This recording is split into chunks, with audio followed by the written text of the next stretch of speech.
One. Andy from Spartan Storm Services here again on Brian Hille's roof. We have multiple wind damage shingles on this slope. You can see it right over there. Creasing here, heavy creasing and hinging in the tab here. So we're just going to demonstrate a repair on this one to start.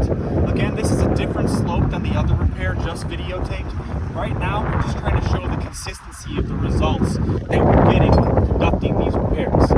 Again, these shingles are roughly 17 to 20 years old, and when they're being manipulated during the repair, they are fracturing. The matting of the shingle is fracturing and cracking and hinging, thus causing slight granular loss and a fracture that you can see in the asphalt and fiberglass of the shingle. Those incurred damages are going to be issues because they are weakening the structural integrity of the shingle, and it would allow for a chance of more damage to be incurred, not only from the repair, but if we left them as is without addressing those damaged shingles, they could be a risk to further damage to the home as well. So again, as I did before, I'm going to identify the butt joint. Butt joint is right here, so it's this tab, and this tab. With my pitch hop rope, because this is a steeper slope with the roof. So remember, this is the damaged tab. We have to unseal the ones that are attached to it.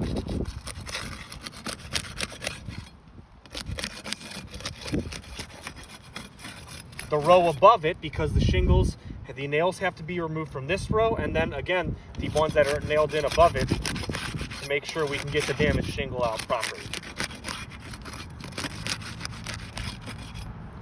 Now that everything's unsealed, I can start removing the nails as required.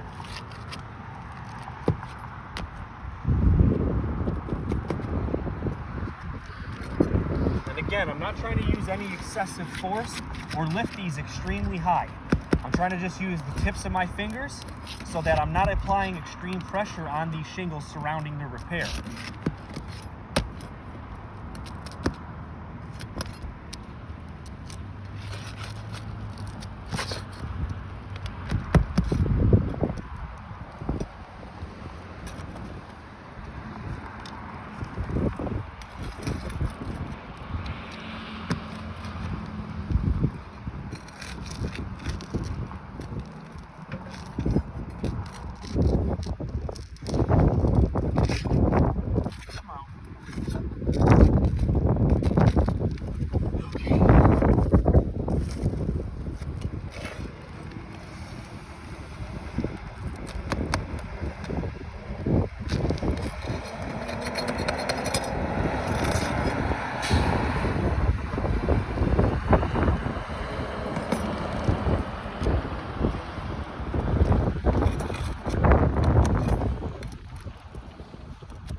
One row of nails taken out, 4 more to go.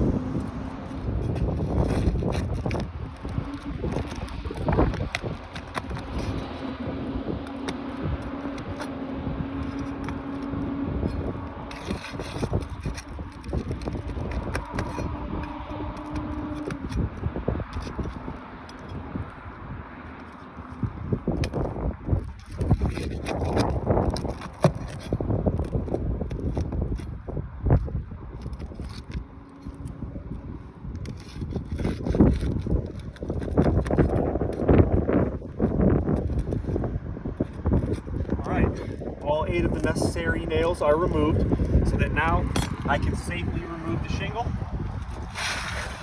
Comes right out.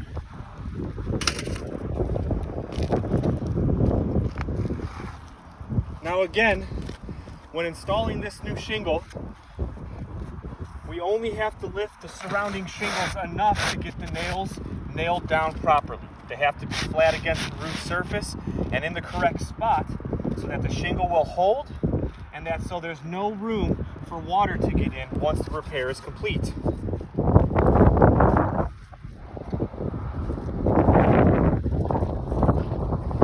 And again, I'm just lifting the shingles around it enough to get my mag hatchet clearance so that I'm not striking the shingle above, and I'm getting the nail hammered in properly and secured.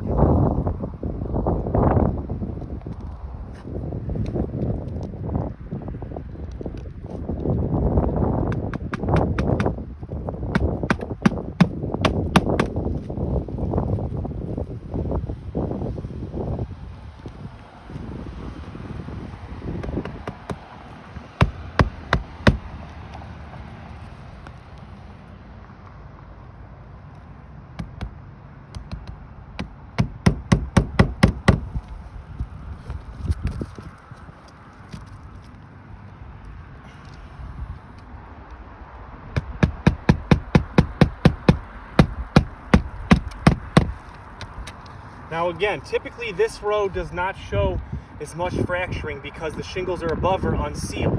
But when we nail down this row of 4 nails, because the ones above it are not unsealed, as they are not part of the repair, more pressure is applied to the shingles surrounding. And this is where the problem can be created.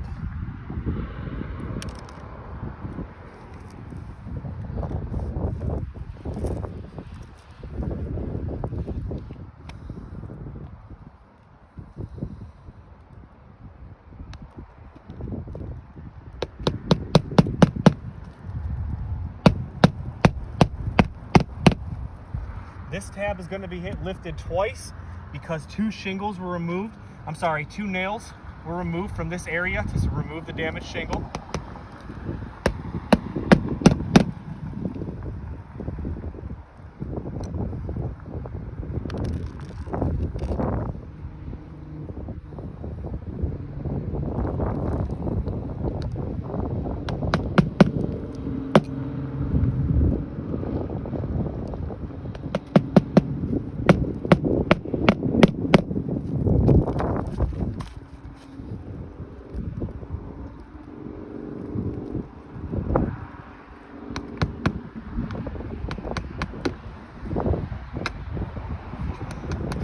See, again, I'm not trying to lift the shingle too much, but I need to lift it enough to be sure that I can get clearance to nail these back in properly. Now, as stated before, Andrew, you can bring the camera closer. You can see just from a gentle, very gentle swipe, okay, granular loss is not what we're looking for here. It's a fracture in the matting of the shingle. But granular loss is caused when the asphalt and fiberglass fracture. So again, you can see right here, we have a fracture line starting from here through here. Again, not just from this motion right here and giving my mag hatchet, my hammer, enough room to nail the shingle down properly. There's fractures that are incurred during this repair. Again, you can see some spots on the lower sections as well, where even in the corners we have hinging of the shingle from it being lifted the proper amount. Now these, again, I will highlight with my chalk so you can see the fracture lines.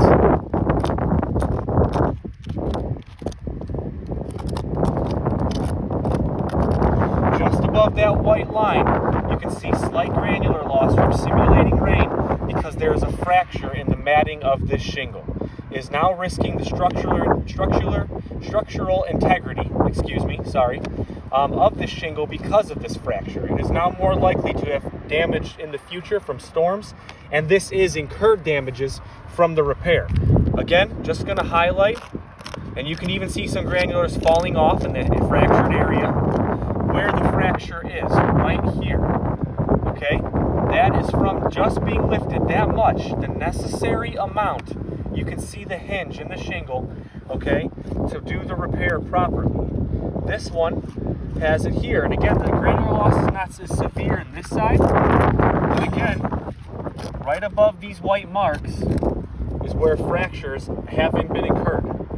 This is incurred damages from the repair. Spots like this right here, this corner of this tab above the repair, just from being lifted enough, it is starting to tear a little bit, and you can see the hinge right here in the corner, right above that white spot, just from being lifted the proper amount. Both shingles, even this one, right here, gently simulating rain because that's what happens when it does rain, and the granulars are coming loose because of the fracture right along here. These incurred damages are happening on every repair we're doing. Again, this is damages that were incurred because of the repair being performed. This roof is not repaired.